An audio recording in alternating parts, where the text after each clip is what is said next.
पिछली क्लासेस में हम लोगों ने क्या क्या कवर कर लिया था, एक ग्रिप डिस्क्राइब कर लेते हैं। पिछली क्लास में हमने बेसिकली हमने क्या देख लिया था, फर्स्ट जो क्लासेस थी मोशन को डिफाइन किया था। फिर सेकेंड उसी क्लासेस में हम लोगों ने टाइप्स ऑफ द मोशन पढ़ा था, टाइप्स ऑफ मोशन पढ़ा था, ये फर्स्ट क्लासेस में कवर किया था। तो जो सेकेंड क्लासेस हमारी हुई थी उसमें मोशन को डिस्क्राइब किया था, मोशन को डिस्क्राइब किया था कि मोशन जैसे कि rest rest and absolute rest and motion, कब रेस कब बोलेंगे, मोशन कब बोलेंगे, किसी रेफरेंस पॉइंट के रिस्पेक्ट में, किसी रेफरेंस पॉइंट के रिस्पेक्ट में किसी भी ऑब्जेक्ट को मोशन या रेस्ट में कब बोलते हैं, ये हमने देखा था। तो ये हमने देखा था कि सेकेंड क्लासेस में हमने कवर कर लिया था। आज जो हमें इसके आगे कंटिन्यू हम करेंगे, आगे क्लासेस कंटिन्यू करेंगे, जिसमें कि हम पॉइंट क्या होता है ये हम डिफाइन करेंगे। इसके कॉन्सेप्ट ऑफ पॉइंट हम बोल सकते हैं, कॉन्सेप्ट ऑफ पॉइंट ऑब्जेक्ट, ये आज की क्लास उसकी देखेंगे। ओके, तो कंटिन्यू करते हैं। तो पहले हम देखते हैं कि जो concept of the point object होता क्या है। ये आपके सीबीएसई बोर्ड या किसी एग्जाम में डिफाइन करने के लिए आ जाता है ये, ठीक है ना। तो हम देख लेते हैं concept of point object, concept of point object. Okay, तो हम किसी भी ऑब्जेक्ट को हम पॉइंट कब बोलते हैं ये हम डिफाइन करेंगे इसमें। तो हम एग्जाम्पल पे लेते हैं कि पहले एग्जाम्पल हम देखते हैं, उस एग्जाम्पल के थ्रू हम डिस्कस करेंगे कि उस ऑब्जेक्ट को हम पॉइंट में कब बोलेंगे। सपोज करिए कि आप एक कार है, ठीक है ना, सपोज करिए कि एक कार है, ठीक है ना, एक कार है, ये डिस्टेंस कवर, ये आगे चल के जा रही है मोशन में, ठीक है। अब ये सपोज करिए इसने कवर किया, इसका जो लेंथ है, इस कार का जो लेंथ है वो 5 मीटर मान लेते कि 5 मीटर इस कार का लेंथ है। अब ये क्या हुआ कि ए पॉइंट से स्टार्ट हुआ और बी पॉइंट पे गया। अब ए पॉइंट से बी पॉइंट पे जाएगी तो मान लीजिए आप ये कुछ ना कुछ डिस्टेंस कवर करेगी, तो हमने मान लिया कि ये 5 किलोमीटर का डिस्टेंस कवर कर लिया, 5 किलोमीटर का डिस्टेंस या 5,000 मीटर डिस्टेंस इसने कवर कर लिया। अब देखो आप कि जो ये 5,000 है, 5,000 मीटर है और एक 5 मीटर है। 5 मीटर किसका लेंथ है, ये आपकी कार का लेंथ है। और जो इस व्हीकल ने, मतलब इस कार ने जो डिस्टेंस कवर किया वो कितने का डिस्टेंस कवर किया है, 5,000 मीटर का डिस्टेंस कवर किया। तो अगर आप इसे कंपैरिजन आप करोगे तो क्या ये ऐसे एक पॉइंट की तरह ही होगा, ये बहुत थोड़ी नेग्लिजिबल है ना। तो आप इसका मैग्नीफाई करोगे, मतलब इस तरह कितना गुना बड़ा है ये, कितना गुना ये डिस्टेंस कवर किया है अपने लेंथ के अकॉर्डिंग। तो 5 से जब आप डिवाइड करोगे कितना, 1,000 गुना, मतलब 1,000 टाइम्स इसके 5 में अगर मल्टीप्लाई करोगे 1,000 का कितना हो जाएगा, 5,000 हो जाएगा। यानी कि इसका 1,000 टाइम्स इसके लेंथ से ज्यादा डिस्टेंस कवर किया, है ना। तो यहाँ पे बेसिकली कहने का इसका डिस्कस करने का मतलब ये हुआ, इसका जब कंपैरिजन आप कर रहे हो कि ये डिस्टेंस क्या है, इसका जो लेंथ है क्या है, इससे कैसे कंपैरिजन बहुत छोटा है, तो इसको आप इग्नोर कर सकते हो आप। तो हमेशा अगर इसका डिफाइन आप करोगे, आप अगर इसको डिफाइन करते हो आप, तो कैसे आप डिफाइन करोगे concept of the point object का, कि और इन एक्सटेंडेड ऑब्जेक्ट डेफिनेशन अगर आपको लिखना हो, अगर इसको डिफाइन करना हो तो कैसे आप डिफाइन करोगे, an object can B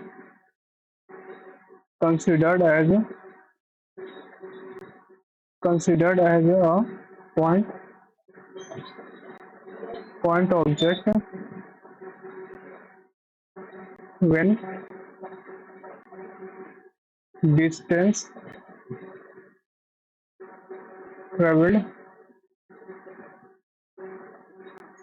by the object is much greater than it's on size. अपने साइज के, अपने साइज से जो कार की जो साइज है अपने साइज से ज्यादा डिस्टेंस कवर करे या लेंथ कवर करे, फिर उस केस में आप इसको पॉइंट कंसिडर आप कर सकते हो। अब कहने का मतलब पूरा यहाँ से डेफिनेशन का मतलब ये हुआ कि जो इसका जो लेंथ है, जो अपना लेंथ है, कार का जो लेंथ है, इससे 1000 गुना वो डिस्टेंस अगर लेंथ कवर कर रहा है, उस केस में इस कार का जो लेंथ को हम एज ए कैसे कंसिडर करेंगे, एज अ पॉइंट कंसिडर करते हैं इसको, है ना। समझ रहे हैं? तो ये उस केसेस में तो यही कहने का मतलब ये हुआ कि distance travelled by the object, distance travelled by the object is much greater than it's on size.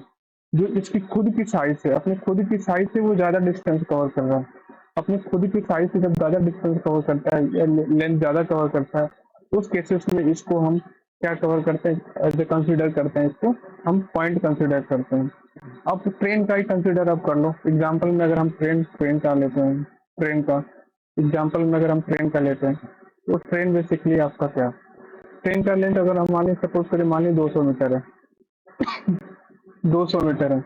But अगर यही कितना डिस्टेंस, अगर आप अपने घर जा रहे हो, आपका घर कितना है, 800 किलोमीटर होगा, है ना।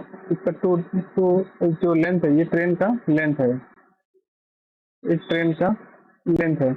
अब इससे कंपैरिजन आप करोगे 8800 किलोमीटर से और 200 मीटर से, कितना बहुत ज्यादा बड़ा होगा ये, है ना। तो अगर इसको मीटर में आप कन्वर्ट करोगे, 8000 इसको 800 को कितना हो जाएगा, ये 80,000 किलोमीटर हो जाएगा, ये 80,000 मीटर हो जाएगा ये, है ना। तो 200 मीटर और 80,000 मीटर, यार कितना डिफरेंस है, देख रहे हो ना, बहुत ज्यादा डिफरेंस है। इसके कैसे जब कंपैरिजन आप कर रहे हो, तो ये क्या है, जब पॉइंट हो जाएगा उसके केस में, क्योंकि जो अपने लेंथ से ये कितना बहुत ज्यादा डिस्टेंस कवर कर रही है, अपने लेंथ से बहुत ज्यादा डिस्टेंस कवर कर रही है, तो उसके सिस्टम क्या बोलेंगे इसको, एज हम पॉइंट कंसिडर हम करेंगे इसको, है ना। ओके, तो ये समझ आ गया आपको कि किसी भी ऑब्जेक्ट को हम पॉइंट कंसीडर हम कब करते हैं, पॉइंट तभी हम कंसीडर करते हैं कि जब अपने खुद के लेंथ से ज्यादा डिस्टेंस अगर कवर कर रही हो, तो उस केसेस में इस ऑब्जेक्ट को हम पॉइंट कंसीडर करते हैं उस केसेस में।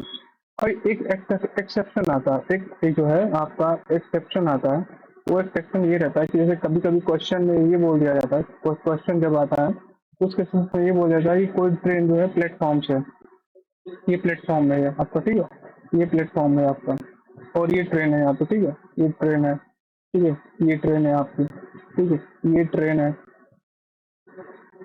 और ये प्लेटफॉर्म है। तो प्लेटफॉर्म का मैक्सिमम मैक्सिमम लेंथ क्या हो सकता है, मान लिया कहने 500 मीटर हो सकता है, ठीक है ना, 500 मीटर हो सकता है। ट्रेन का लेंथ क्या हो सकता है, 200 मीटर हो सकता है। और इससे जब कंपैरिजन आप करोगे, तो क्या बहुत माइनर सा डिफरेंस आ रहा है उस केसेस में। तो यहाँ पे बेसिकली अगर ये पूछा जाता है क्वेश्चन में आपसे, अगर क्वेश्चन में ये पूछा जाता है कि इस ट्रेन को, इस प्लेटफॉर्म को क्रॉस करने में कितना टाइम लगता है, तो उस केसेस में आप क्या करोगे, आप इस ट्रेन की लेंथ को हम इग्नोर नहीं करोगे, आप इस केस में क्या करोगे, आप ट्रेन की लेंथ को और प्लेटफॉर्म की लेंथ को कंसिडर आप करोगे। माने कहने का मतलब ये हुआ कि इस वाले केस में आप ट्रेन की लेंथ को कंसिडर करना है, क्योंकि ये जो उससे जो कंपैरिजन आप करोगे 200 से और 500 में, तो डिफरेंस नहीं आ रहा है। बट इस वाले केसेस में आप इस वाले केसेस में जो पिछला वाला केसेस था, है ना, ये कितने, अगर सपोज करिए कि ये इसका जो 5 मीटर का जो लेंथ है इस कार का, और इसने 5,000 किलोमीटर 500 और 5,000 मीटर का डिस्टेंस इसने कवर किया है ना, कितने टाइम में कवर किया है। तो उस केसेस में आप इसके जो कार का जो लेंथ है आप इसको इग्नोर कर सकते हो, कार की लेंथ को आप इग्नोर कर सकते हो यहाँ पे, ये बताने के लिए ए पॉइंट से बी पॉइंट जाने में कितना टाइम लगा इसको यहाँ तक जाने में, तो इस कार की लेंथ को यहाँ पे इग्नोर कर सकते हो। बट इस वाले केसेस में इस प्लेटफॉर्म को और इस ट्रेन को, इस प्लेटफॉर्म को क्रॉस करने में कितना टाइम लगेगा, यहाँ पे इसको इग्नोर नहीं करोगे आप, क्योंकि ये जो 200 है और ये 500 मीटर है, तो ये क्या है, इसके जो मार्जिन जो डिफरेंस है काफी कम है ना, है ना।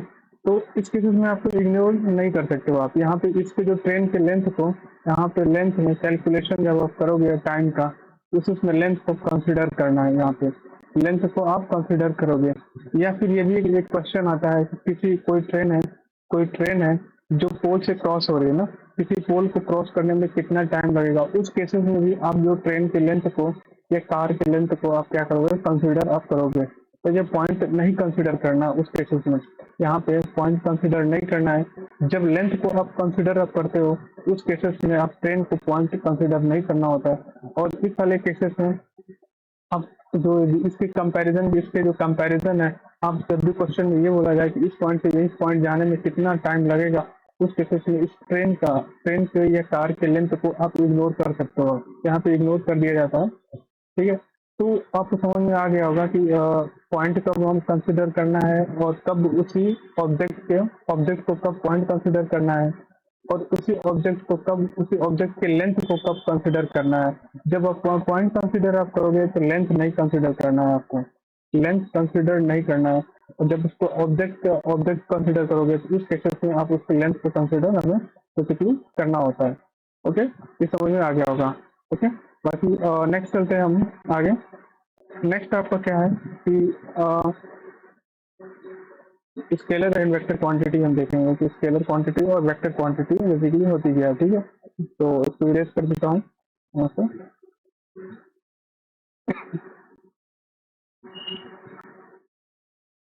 ओके, तो यहाँ पे हम देखिए, आप नेक्स्ट जो टॉपिक है हमारा स्केलर क्वांटिटी है, स्केलर एंड वेक्टर क्वांटिटी है, स्केलर एंड वेक्टर क्वांटिटी। तो सबसे पहले हम देखने वाले हैं वो क्या है, हमारा स्केलर क्वांटिटी देखेंगे, स्केलर क्वांटिटी। और डिफरेंस देख लेंगे इसके साथ साथ में। दूसरा जो है वेक्टर क्वांटिटी। ठीक है, वेक्टर क्वांटिटी है। तो जो स्केलर क्वांटिटी को हम डिफाइन अगर हम करते हैं तो सबसे पहले जो वेक्टर क्वांटिटी होता है, बेसिकली इस केसेस में क्या होता है, मैग्नीट्यूड को केवल कंसिडर किया जाता है, मैग्नीट्यूड को only consider magnitude magnitude only consider magnitude, not direction, not direction. यहाँ पे क्या होता है, magnitude and direction both consider किया जाता है, magnitude and direction, magnitude and direction both consider.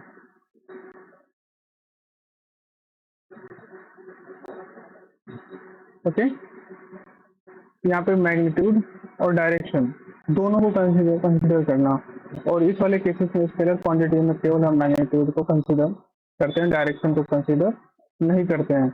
जैसे कि हम यदि एग्जाम्पल में हम देखते हैं कि एग्जाम्पल में क्या है कि जैसे मास है, आप एग्जाम्पल में मास लेते हैं, है ना, मास के पास क्या है, केवल मैग्नीट्यूड है। अब ऐसे थोड़े बोलते हो कि अब 10 केजी हो तो किसी ईस्ट के डायरेक्शन में हो, वेस्ट की डायरेक्शन में या नॉर्थ के डायरेक्शन में हो, ऐसे तो हम नहीं बताते ना कि कौन से डायरेक्शन में हो। यहाँ पे हम केवल मैग्नीट्यूड को अगर हम आप मास बताते हो तो ये बोलते हो मैं 5 केजी का हूँ या 10 केजी का हूँ, आप ऐसे बताते हो कितने केजी का होगा, है ना। जैसे कोई ऑब्जेक्ट आप लेने जाते हो तो उस केसेस में क्या डायरेक्शन नहीं बताते हो, एक डायरेक्शन से कोई मतलब नहीं होता है इससे, है ना। ये मास क्या है आपका, स्केलर क्वांटिटी है। अब वही हम बात कर लेते हैं इस पॉइंट में, वेक्टर क्वांटिटी में बेसिकली आपको क्या है, आपको डायरेक्शन बताना होता है, मैग्नीट्यूड के साथ आपको डायरेक्शन भी बताना होता है। अब मैग्नीट्यूड डायरेक्शन कहने का मतलब ये हुआ कि जैसे कि आपको वेलोसिटी बतानी है ना, वेलोसिटी बताना है, वेलोसिटी, है ना। अब वेलोसिटी क्या एक वेक्टर क्वांटिटी है। अब वेक्टर कहने का मतलब ये हुआ कि अगर आप कोई बता रहे हो आप कि 5 किलोमीटर पर आवर से कोई स्पीड है, किसी व्हीकल का स्पीड है, तो इसके साथ में आप डायरेक्शन ही बताओगे किस डायरेक्शन में, ईस्ट है, वेस्ट है, नॉर्थ है, किस डायरेक्शन में है, तो वहाँ पर आपको डायरेक्शन भी बताना पड़ेगा यहाँ पे, दिशा, आपको दिशा बतानी पड़ेगी इसके साथ में। जब भी आप किसी मैग्नेटिक क्वांटिटी को दिशा के साथ आप बताते हो, इसके साथ डायरेक्शन जुड़ जाता है, उस वो क्वांटिटी क्या बन जाती है आपकी, वेक्टर क्वांटिटी बन जाती है।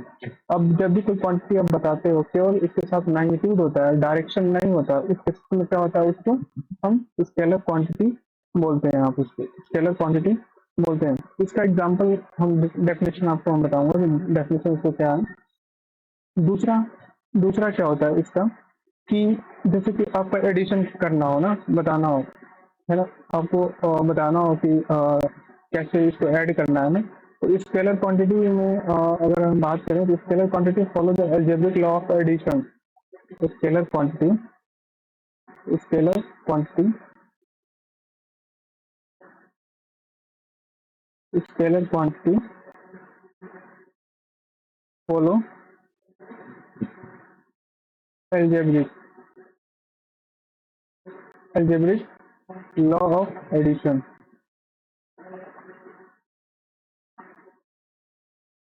अलजेब्रिक लॉ ऑफ एडिशन, जैसे आप बचपन में क्या करते हो, बचपन में अगर आप किसी ने बोल दिया कि 5 + 5 जोड़ दो, कितना बता दोगे, 10 बता दोगे। हमने बोल दिया 6 और 10 बोल दिया, तो बता दोगे 16 बता दोगे। बट यहाँ पे नहीं, बट यहाँ पे अब ऐसा नहीं करना है आपके साथ, इसके साथ यहाँ पे ऐसा नहीं करना होता है। यहाँ पे एक टर्म होता है, टर्म होता है वेक्टर क्वांटिटी,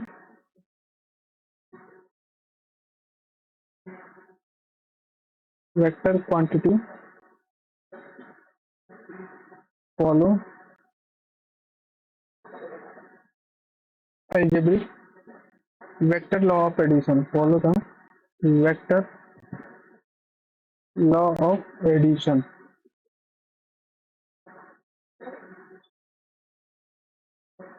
है ना। तो यहाँ पे आपको अगर हमने बोल दिया कि जैसे व्हीकल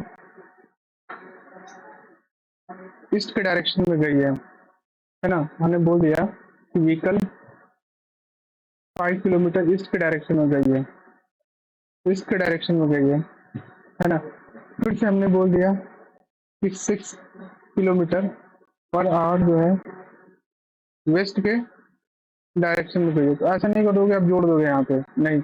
आपको क्या होता है कि आई जे करके एक आप हायर क्लासेस में पढ़ोगे आप, उसमें उसमें क्या होता है कि आई के साथ आई वाला ही जोड़ोगे आप। जैसे हमने बोल दिया कि 6i तो उस केस में अगर आप जोड़ोगे तो 5i + 6i जोड़ोगे तो कितना हो जाएगा, 11i हो जाएगा। बट अब ऐसा नहीं करना कि 5 और 6j जोड़ के आप बोल दो कि 5i और 6j एक साथ जोड़ दो और बोल दो कि 11i, नहीं, ये गलत हो जाएगा। फिर ये वेक्टर एडिशन नहीं रह गया आपका, फिर ये आपका रॉन्ग हो जाएगा।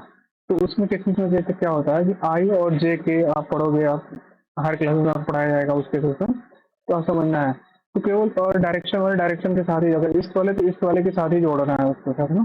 तो कौन सा फॉलो करता है, vector law of addition follow किया जाता है। इसका एग्जाम्पल हम देख लेते हैं, स्केलर क्वांटिटी का।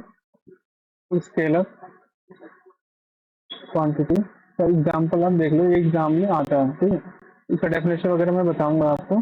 तो स्केलर क्वांटिटी के कौन कौन से एग्जाम्पल हो, एक तो मास, टाइम, डिस्टेंस, स्पीड, वर्क, इन सब इन सब के साथ ना आपका डायरेक्शन नहीं बताना होता है चीजें, है ना। आप एनर्जी है, तो आप एनर्जी खर्च किया, फैन चल रहा है, फैन अगर रोटेट कर रहा, तो उसका डायरेक्शन थोड़ी बताते हो आप कि कितना डायरेक्शन, किस डायरेक्शन में एनर्जी खर्च करा, ऐसा नहीं बताते ना। इलेक्ट्रिक है, ये भी इसके साथ भी डायरेक्शन नहीं होता है। चार्ज है, volume,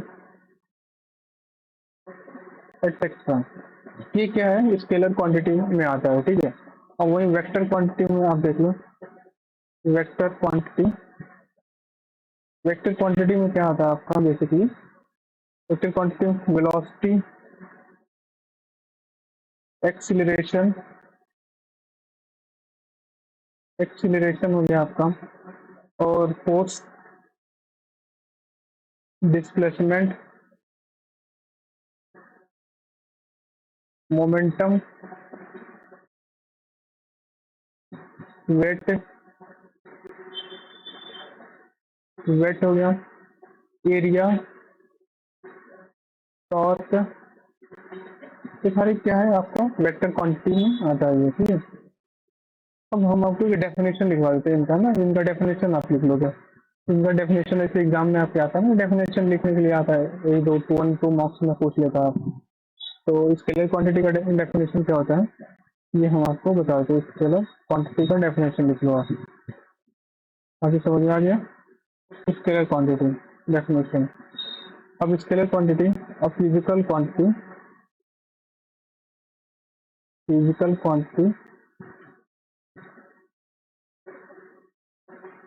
is defined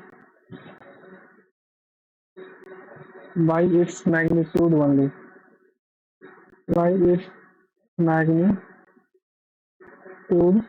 only, is called scalar quantity.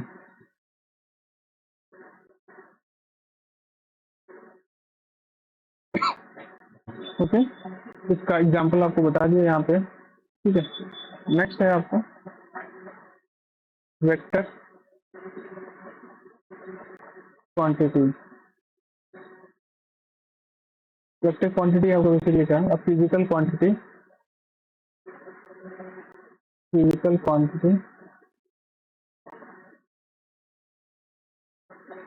That is defined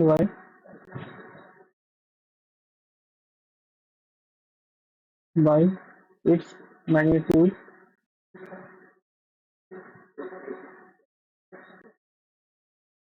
and in direction is called vector quantity.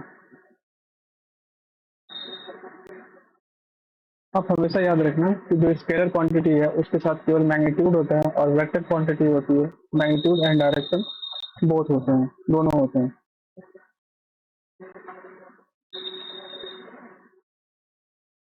Okay, next छोटा सा और एक वो है आपका डिफरेंस, वो दिखाता हूँ आपको। नेक्स्ट क्लास में बताऊंगा। नेक्स्ट टॉपिक है आपका distance and displacement. Distance and displacement, difference difference देख लो और छोटा सा इसमें डिफरेंस सही रहेगा। Difference, difference between scalar and vector quantity.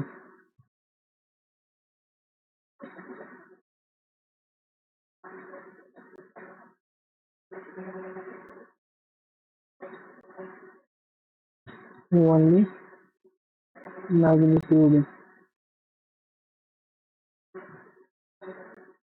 Both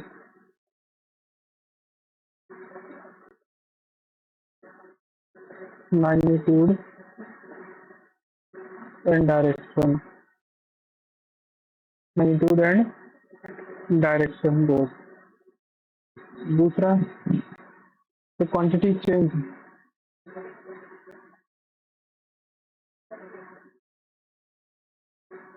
quantity change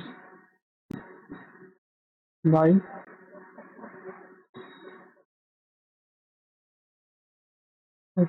in their magnitude only। Vector quantity में, वेक्टर सॉरी स्केलर क्वांटिटी में कुछ स्केलर क्वांटिटी अगर चेंज हो जाएगी, कब चेंज हो जाएगी, जब उसका मैग्नीट्यूड चेंज होगा। अगर मैग्नीट्यूड चेंज होगा मतलब स्केलर क्वांटिटी में चेंजेस लिखने को आपको मिल जाएगा। बट इन इस वाले केसेस में किस पर डिपेंड कर रहा है, मैग्नीट्यूड एंड डायरेक्शन पे भी। अगर मैग्नीट्यूड चेंज हुआ तो भी वेक्टर क्वांटिटी चेंज हो जाएगी, डायरेक्शन चेंज हुआ तो भी वेक्टर क्वांटिटी चेंज हो जाएगी। तो इसको लिख सकते हैं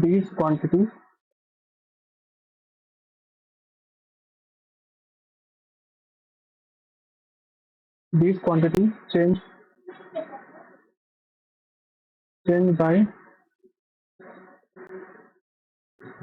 changes in either magnitude and direction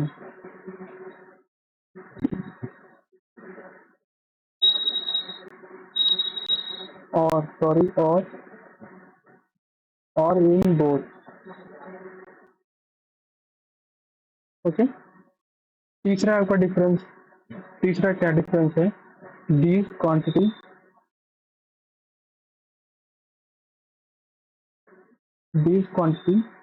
are added or subtracted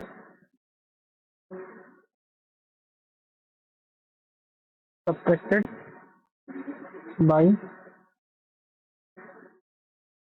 law of ordinary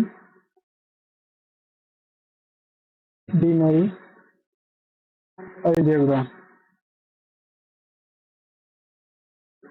इस वाले केसेस में these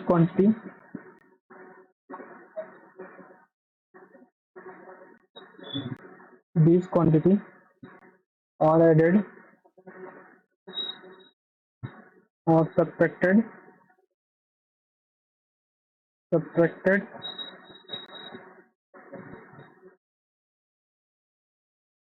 by vector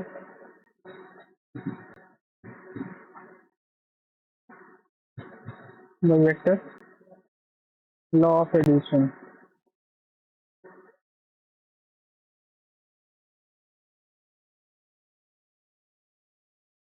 ये क्या है डिफरेंस है आपका?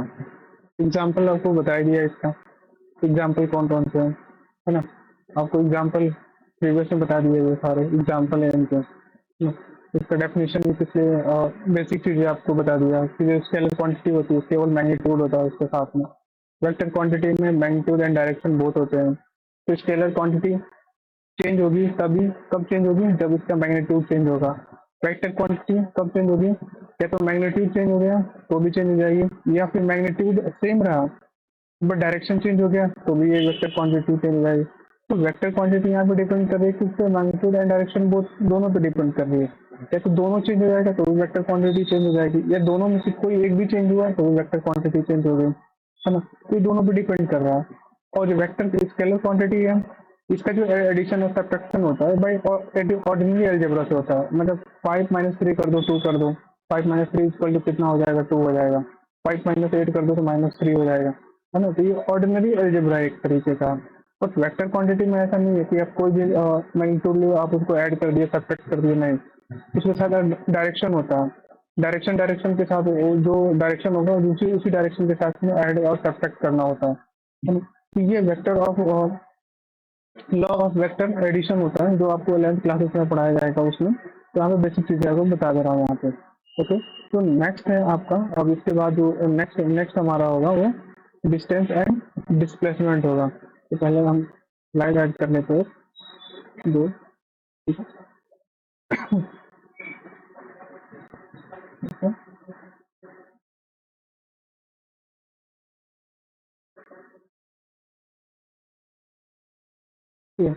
अभी जो नेक्स्ट टॉपिक है हमारा वो क्या है?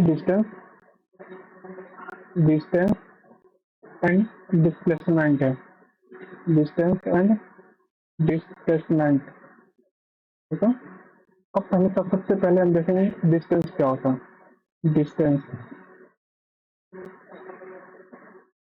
डिस्टेंस क्या होता है? अब एग्जाम्पल से हम देखेंगे, एग्जाम्पल से समझेंगे तो हमें अच्छी तरीके से ज़्यादा समझ में आएगा।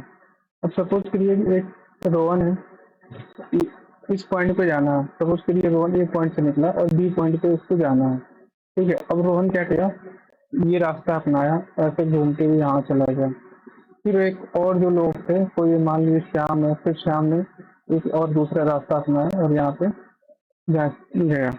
तीसरा आदमी वो सोचा ऐसे जाऊंगा, फिर ऐसे घूमते हुए फिर ऐसे जाएगा ये। पर एक समझदार था वो। तो उसके 3 लोग गए थे, ए मान लीजिए, इसको मान लीजिए एक्स, इसको वाई मान लीजिए, इसको जेड मान लीजिए। सपोज करिए कोई एक ऐसा आदमी था, ऐसा पर्सन था, तो सोचा कि यार ये लोग घूम के जा रहे हैं ऐसे ऐसे, इतना घूम के ये लोग जा रहे हैं ऐसे, बट ये वाला सोचा कि हम इसको ना हम सीधा सीधा यहाँ पे सीधा सीधा भी जाया जा सकता है, बट ये लोग तीनों का तीनों जो घूमते हुए जा रहे हैं यहाँ पे, है ना। तो पी पर्सन था, ठीक है। अब ये बताओ, ये एक्स जो डिस्टेंस कवर किया है, वाई डिस्टेंस कवर किया है, क्या सेम डिस्टेंस कवर किया है? नहीं ना। अब देख रहे हो कि एक जो ये इस तरीके से जा रहा है और एक थोड़ा सा और घूमते हुए जा रहा है। तो जो तीनों जो है ना, एक्स वाई और जेड है, तो तीनों जो है अलग अलग डिस्टेंस कवर किया है ना। तीनों जो है अलग अलग डिस्टेंस, जाना एक ही जगह है, जाना एक्स वाई जेड और पी को, चारों को एक ही जगह जाना है। बट ये तीनों ने क्या किया कि लंबा रास्ता अपनाया, बहुत लंबा रास्ता अपनाया। अब ये जो लंबा रास्ता अपनाया तो टाइम भी ज्यादा यहाँ पे लगेगा इसको। तो जो इन्होंने जो लंबा रास्ता अपनाया हुआ है, ये केस को क्या बोलते हैं हम? डिस्टेंस बोलते हैं इसको, है ना। ये क्या किया इन्होंने? डिस्टेंस कवर किया है। ये पी भी जो है ये भी डिस्टेंस कवर किया है। अगर यहाँ पे क्वेश्चन एक पूछे कि सबसे छोटा डिस्टेंस किसने, कम दूरी किसने तय किया है? ए, और ए से बी तक जाने में तो पी ने सबसे शॉर्टेस्ट डिस्टेंस कवर किया है, क्योंकि ये यहाँ से ए पॉइंट से निकला और डायरेक्ट बी पॉइंट पे चला गया। ये क्या है, ये घूमते हुए जा रहे हैं इधर से उधर, है ना। तो ये एक्स वाई और जेड ये तीनों जो है ना अलग अलग डिफरेंट रास्ता अपनाया और एक ज्यादा डिस्टेंस कवर किया as compare to the P. P के रिस्पेक्ट में एक्स और वाई जेड, एक्स वाई और जेड ज्यादा डिस्टेंस कवर किया, है ना। तो डिस्टेंस हम बोलते किसको है कि जो ऑब्जेक्ट है या फिर जो पर्सन है उसने एक्चुअल पाथ ट्रैवल किया है, इसी को हम क्या बोलते हैं? डिस्टेंस बोला जाता है। Actual path travel by the object in a given interval of time is called distance. ये क्या है? डिस्टेंस है, ये डिस्टेंस कवर किया। तो जो जो डिस्टेंस होता है वो पाथ पाथ को डिफाइन कर रहा है ना, कैसे कैसे जा रहा है, देख रहे हो ना, ऐसे जा रहा है ये, इस तरीके से जा रहा है। ये पाथ को क्या कर रहा है? डिफाइन कर रहा है, एक इंफॉर्मेशन दे रहा है पाथ का कि इसमें कैसे चले। जैसे हम मान लिए कि सपोज करिए कोई ट्रेन है, ट्रेन जयपुर से खुली और वो कहाँ पे गई? दिल्ली आ रही है, दिल्ली आ रही है। तो जयपुर के बीच में बहुत सारे स्टेशन आएंगे आपका, है ना, बहुत सारे रिंगस आएगा और भी सारे स्टेशन, मुझे नाम नहीं एग्जैक्ट याद है, कई सारे स्टेशन आपको आएंगे। तो ये जो डिस्टेंस को कवर कर रहे हो ना, तो ये इसका जो पाथ है डिफाइन हो रहा है, इस पाथ के इंफॉर्मेशन मिल रहा है आपको कि इस जब इस पॉइंट से निकला और यहाँ पे आ रही है तो इसके बीच में कितने सारे कौन सा पाथ कवर कर रही है, कौन सा डिस्टेंस। इनमें जयपुर जाने के तो बहुत सारे रास्ते हैं, हो सकता है कोई रिंगस होते हुए आए या फिर कोई और डिस्टेंस, कोई और स्टेशन होते हुए आए, है ना। तो जयपुर से दिल्ली आने में तो दो तीन रास्ते मिल जाएंगे आपको बेसिकली आपको, ठीक है ना। तो ये क्या डिस्टेंस क्या बता रहा है ना कि आपको कौन सा इंफॉर्मेशन दे रहा है, उस पाथ का इंफॉर्मेशन दे रहा है ना। इंफॉर्मेशन आपको मिल रहा है। हो सकता है ये अभी जब इस वाले से रूट से जाओगे तो 300 किलोमीटर पड़ेगा, बट ये वाले रूट से आप जाओगे तो 360 किलोमीटर डिस्टेंस पड़ेगा। तो अब देख रहे हो ना, अगर मैं बोलूंगा कि ये वाला इस यहाँ से यहाँ आने में ए वाला पाथ और बी वाला पाथ, और ए पाथ फॉलो कर रहा है तो कितना डिस्टेंस कवर कर रहा है? 300 किलोमीटर में डिस्टेंस कवर कर रहा है। अगर ये बी पाथ फॉलो कर रहा है तो 360 किलोमीटर डिस्टेंस कवर कर रहा है। तो जो डिस्टेंस होता है ना, ये पाथ का इंफॉर्मेशन हमें देता है ये। बट डिस्प्लेसमेंट के केस में, अब डिस्प्लेसमेंट क्या होता है? एक डिफरेंस होता है। डिस्प्लेसमेंट क्या होता है? एक डिफरेंस होता है। वो डिफरेंस कैसा? इनिशियल पॉइंट और फाइनल पॉइंट के बीच का वो डिफरेंस होता है। वो पाथ पे डिपेंड नहीं कर रहा है, डिस्प्लेसमेंट पाथ पे डिपेंड नहीं कर रहा है कि कौन सा पाथ फॉलो कर रहा है ना। बट डिस्टेंस होता है वो पाथ पे डिपेंड कर रहा है, पाथ कौन सा फॉलो कर रहा है ये डिफाइन कर रहा है। बट डिस्प्लेसमेंट क्या करता है? पाथ को फॉलो नहीं करता है, पाथ का इंफॉर्मेशन नहीं देता है। तो केवल ये क्या करता है कि सपोज करिए जीरो था, ट्रेन यहाँ से खुली और यहाँ पे पहुंच गई, है ना, यहाँ से पहुंच गई डायरेक्ट। तो आपको जो डिस्प्लेसमेंट होगा वो कितना हो जाएगा? 300 माइनस जीरो, कितना हो जाएगा वो? 300 किलोमीटर। बट इस वाले केसेस में आपका क्या करेगा? ये एडिशन होगा, ठीक है ना। एक सपोज करिए बी स्टेशन पे गई, फिर सी वाले स्टेशन पे गई, फिर डी पे गई, फिर ई पे गई, एफ पे गई। तो जितने भी सारे स्टेशन आ रहे हैं ना, इनके बीच का जो डिस्टेंस है ना, ये ऐड ऑन होता रहेगा, जुड़ता रहेगा। या फिर आप देखते हो कि जब ट्रेन का रनिंग स्टेटस आप चेक करते हो, तो क्या उस टाइम क्या होता है, अब एक ये इस पॉइंट इस ट्रेन से इस स्टेशन से खुली दूसरे स्टेशन पे आ रही है, तो आपको क्या करता है, एडिशन होता चला जाता है, फिर इस स्टेशन से खुली दूसरे फिर तीसरे स्टेशन पे आ गई, तो ऐड होता चला जाता है। तो ये क्या एडिशन होता रहता है। बट डिस्प्लेसमेंट के केस में नहीं है। डिस्प्लेसमेंट किस पे डिपेंड कर रहा है, फाइनल और इनिशियल पॉइंट पे डिपेंड करता है वो। तो आपको क्या करना है कि जो फाइनल वाला पॉइंट है और इनिशियल वाला पॉइंट है, आपको सब्ट्रैक्ट करना होता है। तो अगर हम बात करेंगे डिस्प्लेसमेंट का, तो x final minus x initial आप करोगे, तो ये क्या मिलेगा, आपको डिस्प्लेसमेंट मिलेगा। बट इन इसके केस में नहीं होता। तो सबसे पहले हम डिस्टेंस देख लेते हैं कि डिस्टेंस का एग्जाम डिफाइन कर लेते हैं कि डिस्टेंस होता क्या है। आपको समझ में आ गया, length of the actual path between between the initial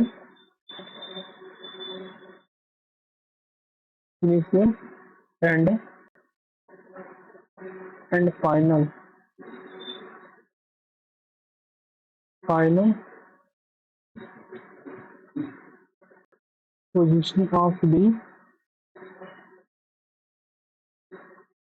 of the moving object in the interval of given interval of time। Okay, तो डिस्टेंस आपको क्या है, एक एक्चुअल पाथ है, actual path between the initial and final position of the moving object in the given interval of time. इसको क्या बोलते हैं, डिस्टेंस बोलते हैं। डिस्टेंस क्या है आपका, स्केलर क्वांटिटी है, स्केलर। दूसरा, डिस्टेंस आपका जीरो कभी भी नहीं हो सकता। It it can never be zero, it can never be zero. Distance आपको कभी भी जीरो नहीं हो सकता। क्यों नहीं हो सकता यार, अगर यहाँ से कोई आदमी निकल के यहाँ पे पहुंचा है पर्सन, तो कोई ना कोई डिस्टेंस तो कवर किया है ना, तो कैसे जीरो हो सकता है, ये जीरो हो ही नहीं सकता। और हमेशा क्या होता है, it always positive, it is always positive, कभी नेगेटिव भी नहीं हो सकता। डिस्टेंस कभी जीरो और नेगेटिव कभी भी नहीं हो सकता। तो ये आपको ऑब्जेक्टिव या कॉम्पिटेटिव एग्जाम में आपको मिल सकता है। डिस्टेंस कैन बी जीरो और नेगेटिव, दोनों नहीं हो सकता, कभी भी जीरो और नेगेटिव नहीं होता। तो ऑलवेज हमेशा पॉजिटिव पॉजिटिव होता है। और कैसी क्वांटिटी होती है आपकी, स्केलर क्वांटिटी होती है वो। ओके, अब नेक्स्ट हम देखते हैं, आपको डिस्प्लेसमेंट देखते हैं। डिस्प्लेसमेंट डिस्प्लेसमेंट क्या है, it is the shortest distance, it is the shortest distance between initial and final position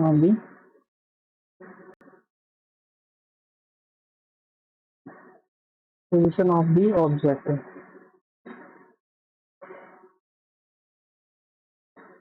in the given interval of the time,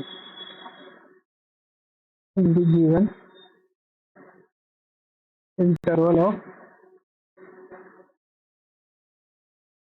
अब ये शॉर्टेस्ट डिस्प्लेसमेंट शॉर्टेस्ट कैसा है, देखो जैसे हमने बताया ना कि जो डिस्टेंस होता है वो क्या होता है, एक्चुअल पाथ। जो हम जिस रास्ते से हम गए हुए हैं ना, जिस रास्ते से हम गए हुए हैं, उसी रास्ते का ही डिस्टेंस आपने, उसी रास्ते को ही आप कंसिडर करते हो। ए है और ये बी है, ये ठीक है ना। तो जाने के तो एक तो आप ऐसे भी जा सकते हो, आप ऐसे भी जा सकते हो, है ना। लेकिन जो डिस्टेंस होता है ना, वो डिस्टेंस होता है, वो क्या होता है, इस रास्ते से भी जा सकता है, इस रास्ते से, दोनों इस केसेस में दोनों डिस्टेंस है, ये भी डिस्टेंस है और ये भी डिस्टेंस है। बट ये क्या है, अगर हम शॉर्ट अगर बोले कि यहाँ से यहाँ तक जाने में सबसे कम दूरी कौन सी है, आप ये बोलोगे ना कि ए से सीधा से जो सीधा ये पॉइंट से निकले और डायरेक्ट ये भी पॉइंट पे पहुंच जाएगी, शॉर्ट है। ये वाला क्या है, शॉर्ट है, शॉर्टर डिस्टेंस है। ये क्या है, लंबा रूट है, थोड़ा लॉन्गर है, लॉन्गर है। तो ये जो डिस्टेंस है, जो जो शॉर्टर वाला है, इसी को क्या हम बोलते हैं, डिस्प्लेसमेंट बोला जाता है, इसी को डिस्प्लेसमेंट, है ना। डिस्प्लेसमेंट कैसे, यहाँ पे 0 और ये 5, 0 और ये 5, तो 5 में से अगर 0 निकालोगे आप, डिफरेंस आप निकालोगे, तो 5 माइनस 0, तो टोटल कितना किलोमीटर डिस्टेंस कवर कर लिया, 5 किलोमीटर ही डिस्टेंस कवर कर लिया। बट अब ये वाला केस देखो आप, फिर ये इतना घूमते हुए जा रहा है, यहाँ से यहाँ तक घूमते हुए जा रहा है, इसकी ये कंपैरिजन करोगे इससे, ये कंपैरिजन इसका ये वाला जो कंपैरिजन करोगे इससे, तो ये क्या होगा, ज़्यादा डिस्टेंस कवर करेगा। हो सकता है इसमें 10 किलोमीटर यहाँ जाने के, ये आदमी जा सकता है, जो पर्सन है वो एक भी पॉइंट पर 5 किलोमीटर की दूरी तय करके जा सकता था, बट इसने क्या लॉन्गर अपनाया, लॉन्गर लॉन्गर रूट अपनाया। तो जब लॉन्गर रूट अपनाया तो ये ज़्यादा डिस्टेंस कवर कर लिया, तो ये क्या कहलाएगा, डिस्टेंस कहलाएगा ये, है ना। जो सबसे शॉर्टेस्ट डिस्टेंस होता है, मतलब शॉर्टेस्ट डिस्टेंस होता है, उसी को बोला जाता है डिस्प्लेसमेंट, बोला जाता है इस चीज को। ठीक है, तो समझ आ गया होगा कि डिस्प्लेसमेंट क्या होता है, डिस्प्लेसमेंट का एक शॉर्टकट रास्ता, मतलब शॉर्टर डिस्टेंस होता है, तो शॉर्टर डिस्टेंस होता है उसी को हम क्या बोलते हैं, डिस्प्लेसमेंट बोला जाता है। डिस्प्लेसमेंट क्या है, एक वेक्टर क्वांटिटी है। डिस्प्लेसमेंट क्या क्या है, एक वेक्टर क्वांटिटी है, एक वेक्टर क्वांटिटी होती है। ये डिस्प्लेसमेंट हम कैसे निकालते हैं, final position minus initial position. ये जो डिस्प्लेसमेंट होता है किस पे डिपेंड करता है, पोजीशन पे डिपेंड करता है, ये पोजीशन पे डिपेंड करता है। It depend on the, it depend on the position, it depend on the position. Position कहने का मतलब ये पाथ को फॉलो नहीं करता है, ये पोजीशन पे डिपेंड करता है, इनिशियल और फाइनल पोजीशन पे डिपेंड करता है। ठीक है, अब ये सपोज करो, ये अगर डिस्प्लेसमेंट अगर हम निकालते हो तो कैसे निकाल लो आप, फाइनल माइनस इनिशियल आप करके निकाल दो आप। फाइनल माइनस जब आप इनिशियल कर रहे हो तो अब डिस्प्लेसमेंट आपका आ रहा है, अगर ये जो डिस्प्लेसमेंट आ रहा है, हो सकता है ये नेगेटिव भी हो जाए और पॉजिटिव भी हो सकता है, और जीरो भी हो सकता है। It can be zero, negative और पॉजिटिव। अब देखेंगे कि जीरो कब हो सकता है, जीरो कब हो सकता है, कंडीशन हमारा पहले क्या है, जीरो कब होगा, हमारा डिस्प्लेसमेंट जीरो कब होगा। अब सपोज करिए कि अब राम ने क्या हुआ कि अब राम निकला अपने घर से, राम अपने घर से निकला, बी पॉइंट पे गया, बी पॉइंट पे जाके कुछ उसने अपना सामान खरीद लिया, ठीक है, अपने सामान खरीदा, 5 किलोमीटर का डिस्टेंस कवर कर लिया, फिर ये रिटर्न हो गया। अगर मार्केट में गया है, बी पॉइंट पे इसका मार्केट है, अब मार्केट से अपने घर आया, तो जब अपने घर आए तो 5 किलोमीटर जाने में कवर कर लिया और 5 किलोमीटर आने में कवर कर लिया। ठीक है, तो जो इसका जो फाइनल पोजीशन, जो ए पॉइंट से निकला बी पॉइंट पे गया, और बी पॉइंट से फिर क्या पे ए पॉइंट पे आ गया, मतलब यहीं से निकला था और यहीं वापस आ गया, मतलब यहाँ गया और फिर यहीं पे वापस आ गया। तो फाइनल, इनिशियल और फाइनल दोनों क्या है, सेम ही है, इनिशियल और फाइनल पोजीशन क्या है, सेम है। तो डिस्प्लेसमेंट कैसे डिफाइन, यही तो करते हैं कि इनिशियल और फाइनल पोजीशन। तो यहाँ से गया बी पॉइंट पे, बी पॉइंट से फिर वापस आ गया, वापस आया ई पॉइंट पे ही आ गया, तो इनिशियल और फाइनल पोजीशन क्या है, दोनों का सेम हो गया। जब इनिशियल और final position, when when initial initial and final position are same, then then displacement become zero. Okay,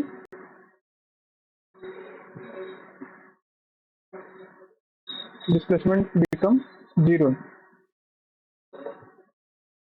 okay, ये कंडीशन ये रहा। अब दूसरा कंडीशन है नेगेटिव कब होगा, नेगेटिव कब हो, ठीक, नेगेटिव कब होता है ये नेगेटिव। उसको नेगेटिव बताने से पहले सबसे पहले हम ना ये देखते हैं कि जो डिस्प्लेसमेंट होता है किसको कार्टेशियन को फॉलो करता है। अगर ऊपर जाओगे तो ये प्लस, नीचे आओगे तो नेगेटिव, और इधर आप जाओगे तो पॉजिटिव, इधर आप आओगे तो नेगेटिव। ठीक है ना, तो इसको अगर आप समझ जाओगे तो ये नेगेटिव समझ जाओगे कि आप नेगेटिव कब होता है। अब जैसे हम ये बताते हैं आपको, ए पॉइंट से किस कोई निकला, बी पॉइंट पे गया, ए से बी पॉइंट पे गया, अब किधर जा रहा है, इस डायरेक्शन में जा रहा है ना, पॉजिटिव डायरेक्शन में जा रहा है। ए पॉइंट से 5 किलोमीटर का डिस्टेंस कवर कर लिया, ठीक है। फिर ये क्या हुआ, रिटर्न आया इस पॉइंट पे, रिटर्न आ गया इस पॉइंट पे, सी पॉइंट पे रिटर्न आ गया, ठीक है ना, सी पॉइंट पे रिटर्न आया। ये 5 और +2 टोटल यहाँ से यहाँ तक आने में कितना, ये 7 किलोमीटर का डिस्टेंस इसने कवर कर लिया इस पॉइंट से यहाँ तक आने में। ओके, तो इस ओरिजिन से, अब इस ओरिजिन को अगर मानते हो आप 0 और इस पॉइंट पे अगर आया है, तो ये जो पार्टीशन है इस डायरेक्शन में क्या, नेगेटिव डायरेक्शन में चला गया, इधर तो जा रहा था पॉजिटिव डायरेक्शन में, इधर आ गया तो नेगेटिव डायरेक्शन में। इसको आप कैसे दिखाओगे, -2 दिखाओगे, -2 दिखाओगे आप, इस डायरेक्शन में इधर गया, -2 गया। तो अगर हम बात करेंगे डिस्प्लेसमेंट, अगर यहाँ पे निकालोगे x F minus x one x i, ये क्या एक्स आई है और ये क्या एक्स एफ है, ठीक है। तो इस पॉइंट के रिस्पेक्ट में कहा गया -2 गया, ठीक है। तो एक्स एफ कितना है, ये कितना डिस्टेंस आया, -2 पे आया, और ये क्या है 0, ठीक है। तो ये टोटल कितना हो जाएगा, ये -2 किलोमीटर। अब ये माइनस क्या दिखा रहा है, किस डायरेक्शन में गया, अगर ये इस डायरेक्शन में था, अगर इस अगर आप ईस्ट मान रहे हो इधर, तो वेस्ट डायरेक्शन में ये गया हुआ है -2 किलोमीटर। फिर नेगेटिव क्या दिखा रहा है कि ये वेस्ट डायरेक्शन में गया है, यहाँ पे ये प्लस अगर होता तो किधर दिखाता है, ये इस डायरेक्शन में गया, तो माइनस का डिनोट कर रहा है इस डायरेक्शन को दिखा रहा है कि वेस्ट डायरेक्शन में गया हुआ। ये नेगेटिव हो सकता है ना, नेगेटिव इस केसेस में इस तरीके से हो सकता है, ठीक है। अब दूसरा जो होता है पॉजिटिव, अब ये पॉजिटिव कौन से केस में होगा, पॉजिटिव। अब पॉजिटिव के लिए क्या, सपोज करो ए पॉइंट से निकला, बी पॉइंट पे गया, 5 किलोमीटर गया, फिर आप सपोज करिए सी पॉइंट पे चला गया 3 किलोमीटर, है ना। तो ए पॉइंट से निकला और सी पॉइंट जाने में कितना, आप क्या करोगे, आप ऐड कर दोगे ना, 5 और 3 टोटल यहाँ से यहाँ तक कितना ऐड होगा, 8 किलोमीटर आएगा, है ना। तो ये एक्स आई कितना है हमारा, 0 है, ये क्या है एक्स एफ है, फाइनल पोजीशन है। तो डिस्प्लेसमेंट हमारा कितना हो जाएगा, X F minus X I is equal to 8 - 0 is equal to 8 kilometre हो जाएगा, ठीक है ना। दूसरा दूसरा केसेस, जैसे सर्कल वाला केस आप देख लो ना, सर्कल का केस है, सर्कल का केस, ठीक है। अब सर्कल का केस है, जैसे कोई इंसान पार्क में जाते हो, तो पार्क में आप क्या करते हो, इस तरीके से घूमते हुए इस पॉइंट पे आते हो, ठीक है। तो कोई बोलता है अरे तुमसे तो मैं पहले बहुत पहले आ गया, उसने क्या किया कि ये वाला जो डिस्टेंस कवर कर लिया, ये शॉर्ट डिस्टेंस इसने फॉलो किया, शॉर्ट और पाथ जो है फॉलो कर लिया इसने, ये तो सबसे पहले पहुंच जाएगा ये, और ये इसने लंबा रूट अपनाया ये, है ना। तो जो ये यहाँ से यहाँ तक गया ना, शॉर्ट रूट फॉलो किया, ये क्या कहलाता है, आपका डिस्प्लेसमेंट कहलाता है। ओके, इसको एक हम आपको क्वेश्चन कराता हूँ, देखने काफी अच्छा क्वेश्चन है ये।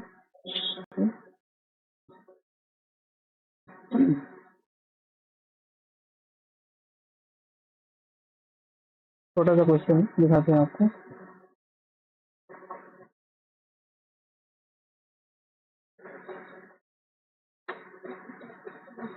क्वेश्चन है, a body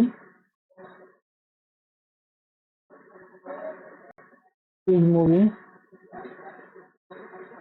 on square track of side 1 meter, it complete one revolution